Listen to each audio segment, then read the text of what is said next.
په فوټبال ګراوند کې خپل یو بل مرګري یادېږي چې لکه دیو دا وژلی و.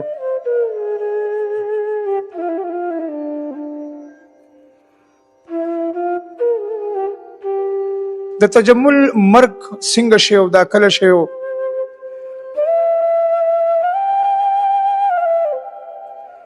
مرګرتیا هم ډېره وه، خو اوس زموږ تفتیش پکې هم روان دی چې آیا داسې څه وجه وه چې هغه د یو انسان قتل یا د هغه مرګ پورې دا دومره خبره لاړه. دا چې کومه دا وقوع شوې ده د دې شاته پس منظر څه دی چې د دې خلکو آلریډي په خپلو کې روغه هم شوې وه، د روغې د پاسه دغه مرګ شوی دی.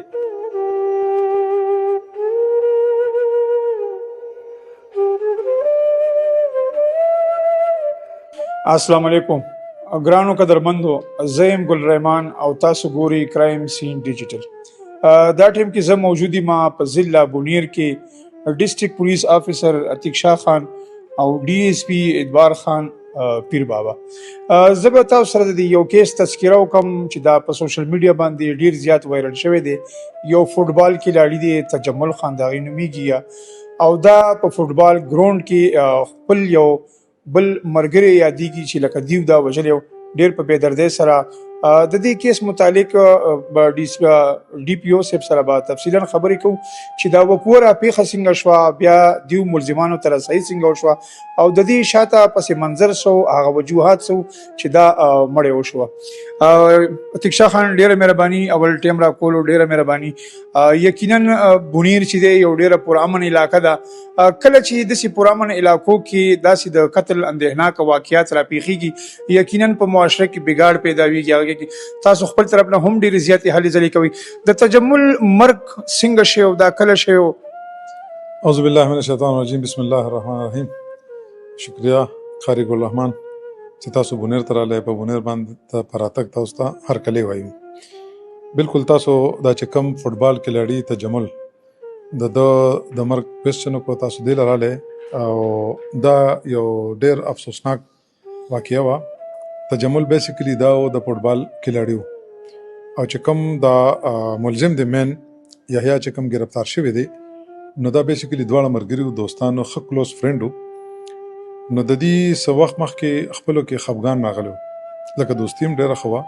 بیا خفګان راغی چېرته سوشل میډیا باندې یا په ویډیو یا مطلب څه ویلې راویلې نو په هغې باندې د دې خفګان راغی. آلریډي په دې کې د دې راضینامه هم د مشرانو کړې وله، روغ هم شوې وه. اوس په دغه ورځ باندې چې کوم وقوع شوې ده دا په 16 تاریخ شوې ده. نو ماښام نه مخکې داسې ټایم به مازدیګر نو دې عموم تللی و لار کې ورته دا کسان ناست و او دې ویشته دې مړ کړی دی. الله دې وبخي. چونکې مرګرتیا هم ډېره وه، خو اوس زموږ تفتیش پکې هم روان دی چې آیا داسې څه وجه وه چې هغه د یو انسان قتل یا د هغه مرګ پورې دا دومره خبره لاړه. ځکه چې مخکې ښه دوستي وه نو دا ولې دا دومره ایکسټریم یو حد ته لاړه چې هغه د مرګ نوبت راغی. ای کې خو زموږ تفتیش شروع دی. په دې کې آلریډي موږ یو ملزم گرفتار کړی دی او بل هم انشاءالله ډېر زر تر زره به گرفتار شي. چې کوم گرفتار شوی دی دا موږ په ټیکنیکل مختلف انګل سره لوکل انفارمیشن موږ پولیس ډېر ښه بادري کړې ده او ملزم یې بر وخت نیسلی دی. عتیق شاه خان دا راته وایي اکثر چې کله لکه د دیو پیل هم خپلو کې معمولي تکرار مکرار یا جنگ جګړه څه شوې وه، دیو چې اکثر خلک مړې کوي یا څه دغه کوي نو هغه اول نه ځان ته بندوبست کوي. ځکه چې دا خو په پلانینګ باندې شوی دی، دی ورته لاره کې ناست و یا فوټبال ګراوند له راغلی دی. د ملزم ته رسایي څنګه وشوه؟ دا کوم ځای نه ګرفتار کړی شو؟ دا خو موږ هم علاقه کې گرفتار کړی دی چونکې دا خو پیر بابا ایریا ده نو ډېر کنجسټډ غرونه آبادي او زیاتر لکه غریزه علاقه ده. خو چونکې دا پلانینګ چې د کړی دی نو پلانینګ خو آلریډي پہچان هم دغه مخکې ما ته وستوي چې ښه ټیک ټاک دوستي وه، یو بل ته د خوی خصلت د هر څه مخکې وروستو پته وه. نو ګرفتاري هم د مونږه بر وخت کړې ده الحمدلله. او چونکې هغه اوس جوډیشل دی او مخکې به هم کوشش کوو چې ملزمیت ثابت شي انشاءالله او سزا به ورته ورسو. کم چې پاتې دی نو هغه به امید دی چې ډېر زر تر زره مونږ لګیایو پکې په ټیکنیکل. خو بعضې مجبوري دا راشي چې ایکسس زمونږ نه کېږي. ایکسس دا مجبوري نه چې یو انسان هر څه بند کړي غیب شي نو هغه لږ خامخا ټایم اخلي. مونږ په هیومن هم لګیایو، په ټیکنیکل هم لګیایو او ان شاء الله زما خو دره به د امید دی چې زر تر زر گرفتاری به هم کېږي او دوی ته به سزا به هم میلاویږي چې کوم د تجمل په قتل یا په شهادت کې دا کوم ملزمان ملوث دي. عتیق شاه خان اور الله ته وې بونیر چې دی دا یو ډیره پرامن یو ډیره ښه قدردان خلک دي دغلته ماشاءالله تاسو هم دلته ډیر ښه پیرډ تیر کو او ډیرې هلې ځلې مو کیه د بونیر په دغه ځایونو کې په بټاره کې په پیر بابا کې په دې نورو علاقو کې قتل واقعیات زیاتیږي زه به ویم اوورال تاسو د بونیر خلکو ته څه داسې پیغام ورکول غواړئ چې مطلب مونږ کې برداشت پیدا شي مونږ صله رحمي وکړو د پولیس لارې اپناو کو د مذاکراتو لارې اپناو کو ډي آر سی چې یو نظام راغلی دی هغه اپناو کو څه پیغام ورکوي تاسو؟ زما خو د بونیر عوامو ته بالکل دا پیغام دی بلکې تاسو خو بټاړې والا کیس عموم دغه کو خو زه به په دې یو کیس تاسو ته فوکس وساتم خاص کر د پیر بابا دا چې کوم کې تاسو د تجمل دا کیس چې په دې کې الریډي مشرانو روغم کړی دی یو ځل ولې بیا تاسو هغه اومنه منله مثال وی منله وختي ته ور منله خو په ځل باندې غوټه پرته وه داسې نه پکار د بونیر عوام د بونیر مشران ډیر ښه خلک دي د دې چې کومه جرګه ده د بونیر نو دا د بونیر په ضلع په سطح باندې دا جرګه ده چې کم د کوم داسې څه انسیډنټ وشي دا اکټیو شي او کمپرومایز کوي او ډېرې غټې روغې دلته کې وکړي ډېر غټ مسلې حل کړي چې کوم د ډي آر سی د لیول خبرې دي نو مونږه دا ډي آر سی په ذریعہ باندې هم حل کوو خو ډي آر سی خو زیات تر دا چې کوم سیول یا دا لین دین وي مونږ په کې غم کو چونکې دې کې لین دین خبره نه و الریډي دې کې راځینامه شوی دا راځینامه چا کړی دا هم د کلی خلکو کړی هم دې غیرتیانو کړی دا هم دې پښتنو کړی دا په کار دا دی چې چا وایلیشن وکړي چې دا جرګه مصرفه شي او چې د ملزم پټې له زور ورکی چې تاسو ولې وایلیشن وکړو تاسو ولې زیاتې وکړو تاسو ولې یو بچی چې دی نو تاسو د دنیا نه لرکو اخر څه ګناه وه چې فرض که تاسو دا ساتل نو بیا روغه مو ولې کوله دا خو ادبار کې والی شو کنه خو د بونیر خلک جنرالي لکه ډیر غیرتمن ډیر پښتانه او ډیر لکه عزتدار خلک دي زما د ټول بونیر ته همدا ریکوست همدا دغه دی چې لږ د سوچ لږ د هوش او لږ د استقامت نه کار اخیستل دي د سوچ نه کار اخیستل دي دا نه ده چې تا تجمل شهید کو هغه خو لاړو نو چې کم لکه اوس دا گیر دی د ده بس لاري ان خدا نه دی کنه ان خدا نه دی د خامخا لکه د پښتو وطن دی نو موږ دا امید لرو د په دې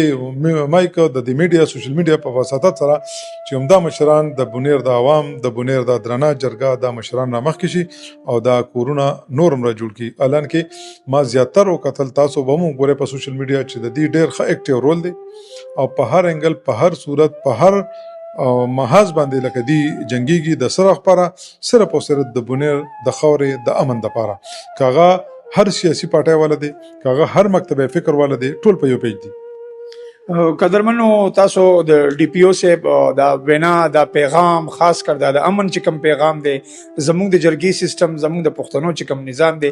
تاسو وریدو یقینا چې کله داسې واقعیات را پیښیږي دی په معاشره کې بګاړ را پیدا کیږي او هغه بګاړ وجه دا وي چې دا سه پیښې او دا بدیانی بیا ډیر حد تر وسره سي مونږ لا د قانون واغدارو سره ملاویدل پکار دي چې هغه مسلې چې کوم سبا مونږ په عدالتونو کې بیا د وکیلانو یا د جج د هغه په سزاګانو په شکل کې مونږ ته ملاويږي نه د هغه تک چې مونږ هغه طرف ته لاړ شو او مونږ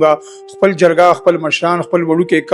کم نسل چې کم زموږ راغ ټیکی چې هغه ته مونږ د صبر د استقامت او د قانون لار اپناو کو زبر دی واقعي لګ شان تذکرو کما چې د 16 جون وکودا او د فوتبال ګراوند دی